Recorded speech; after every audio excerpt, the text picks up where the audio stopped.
how Tales of handles legacy. Genuinely, I love how this series handles the games that existed prior without making countless and needless sequels, and still continuing to tell unique stories in each game with their own unique casts. And when I say that, and if you're a fan of the Tales series, I think the thing that immediately jumps to your mind are the cameo battles. So, let's talk about them. There's a ton of these, to the point of basically every game having them. They're essentially an optional boss you can do through the arena, which is usually great. There are some times where the fights can be a bit annoying, sometimes they're just not worth going for, but generally I'll do them if they're either a character I really like from an existing game, or a game where I adore the combat engine. But a game where I enjoyed it, but I do not want to go out of my way for optional content, I usually won't. But that's not a bad thing. Especially when we're talking about just the ability to see fan-favorite characters again in the flesh. This is probably the most important of all the sections I'm going to talk about. Just because there's a difference between characters being acknowledged and getting to see some of your favorites again. I'm currently playing through Zestiria, and I am so excited to get to that cameo boss fight, because I get to see two of my favorite characters from their respective games. Plus, the fights can be quite difficult. And others, honestly, even though I haven't played through them all, and most of my experience with some of these is looking at a list, because I haven't even played half the Tales games, not even close, but some of them, it's just a cool idea.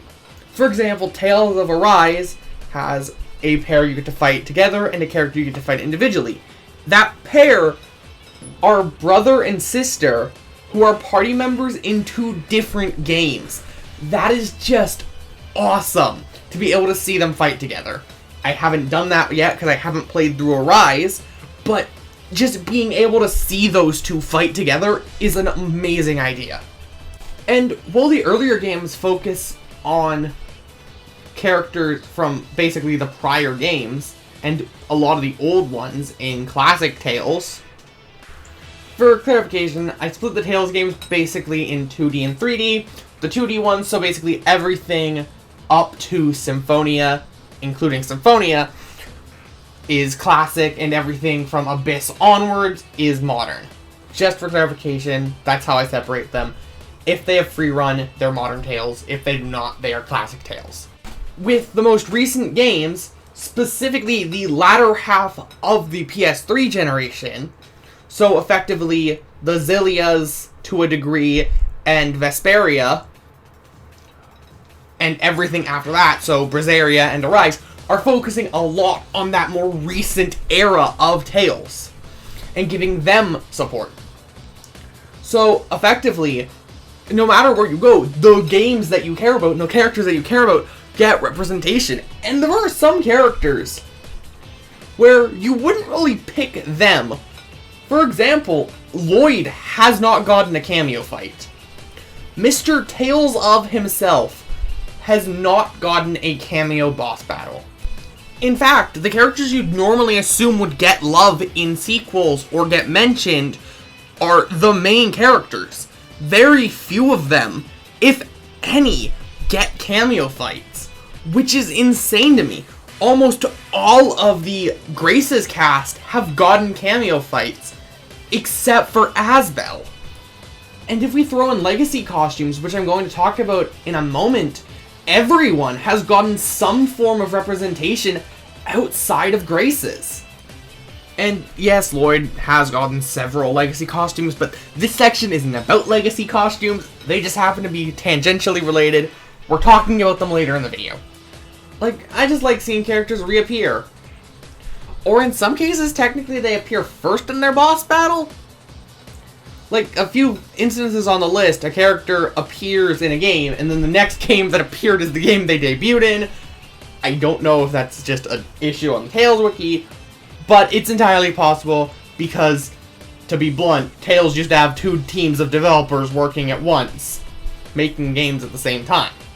Hence how we got 5 of them on the PS3. Either way, let's talk about the next section. Characters reappearing or being mentioned. I think a great example of this is the pirate Ifrit. He's mentioned in a ton of games, with his most prominent appearance being either Braziria or Vesperia. Vesperia having one of your party members searching for answers because she assumes he's related to her. And the ship you use to move around in Braziria belonging to Ifrit. Is it a last name? Yes. Does everyone call them by their last name? Also yes.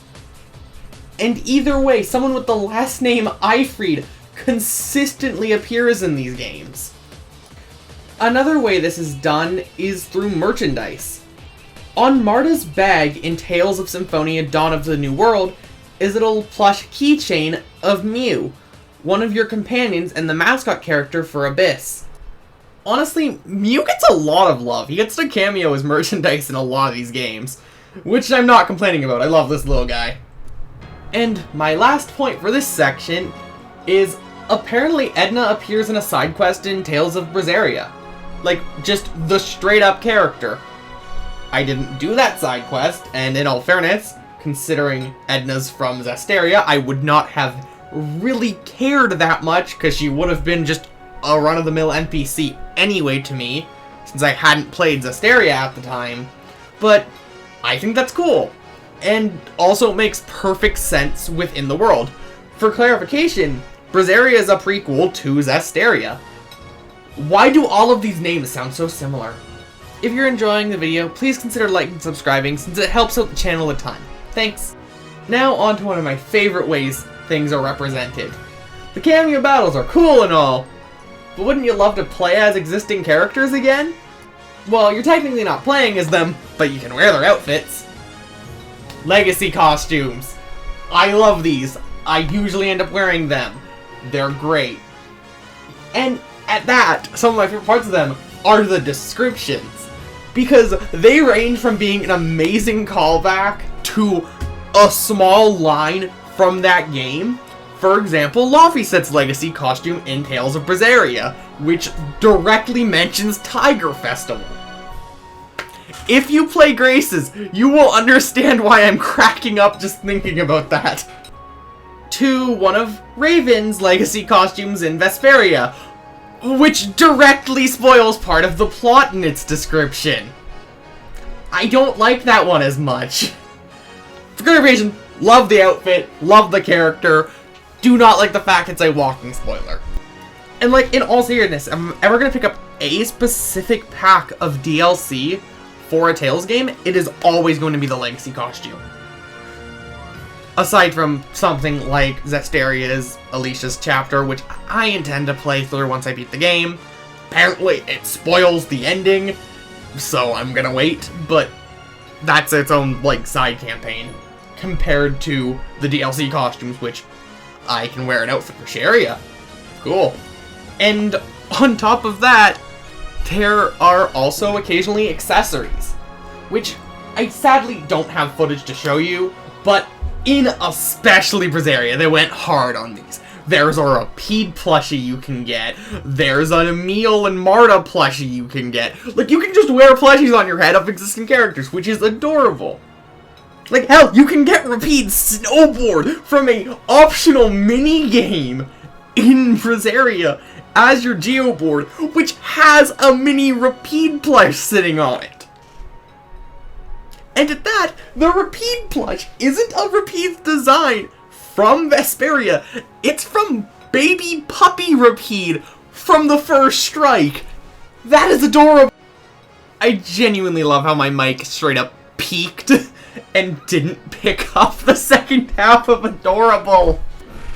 And now is the section where I talk about sequels. Yes, I said it didn't really do unwarranted sequels or unwanted sequels, but frankly, they generally aren't.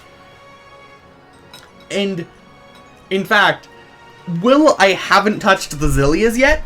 I prefer the sequels for both of the games that have them that I've played. those being Dawn of the New World and Zestiria. Did Zestiria release before Berseria? Yes. Is it a sequel? Also yes. And yes, I'm in the minority of people who prefer Dawn of the New World. But Zestiria is its own story, set in the same world, and kind of just exists. A few characters get to be used. Like, essentially, it's the same world. A few characters repeat themselves. There's a few people you get to see again. Cool. And Dawn of the New World is just a straight-up sequel that has, for some reason, a weird mixture of new characters and old characters from Symphonia. Like, if you want to play the game, just note, you do not get Lloyd till the final dungeon. But Dawn of the New World is just a game that continues the same world and explores some of the characters more, explores the world more, and, in fact, the changes they made to the characters in Dawn of the New World, I just like a lot more. Which just kind of works out. They're just more likable characters for me. I do not care for how a lot of them were written in Symphonia. And that's not even to say that I don't like the characters. I like several of them, just some writing decisions rubbed me the wrong way, which weren't there in the sequel. Even though technically Abyss is its sequel, because it released after, it's the same franchise, but I mean direct sequels when I'm talking about sequels. But that's generally it. What are your thoughts on Tales, and how it handles existing characters, and continuing their stories without just making sequels that are pointless? I need to specify that.